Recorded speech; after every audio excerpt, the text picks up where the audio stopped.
Let's go.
So as you guys can already see, like this is pretty much the difference. You can see it's all clear, especially like the sides in here. So the difference between this and this, of course, is a big difference. If you guys can tell, see right here. See all these differences.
Okay guys, so I already resprayed it twice, and this is as best as I can do, and I feel like it's good enough. I know it's not perfect. Of course there's like dents, there's 1 or 2 spots, there's of course that right there. I know it's not professional.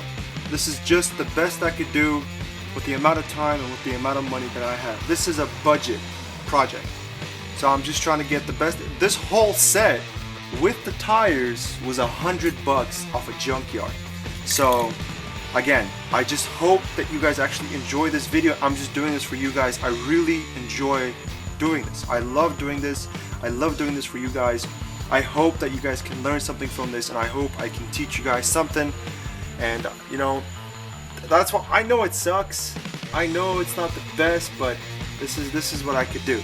So after spraying it twice, I think this is the second coat. But of course you saw me, I was just spraying it everywhere. I'm just gonna go ahead and cover it with some clear gloss to make it shine, for the seals, to protect it from rust, you know, just to make sure, you know, to protect it from scratches, any stuff like that, from tear and wear and all the stuff like that. Just gonna go ahead and apply 2 coats of this, and I feel like that should be it. If not, you know, if it needs be, I will spray one more time if I feel like it's not enough. This also helps it shine. This also helps it, you know, give it that nice look.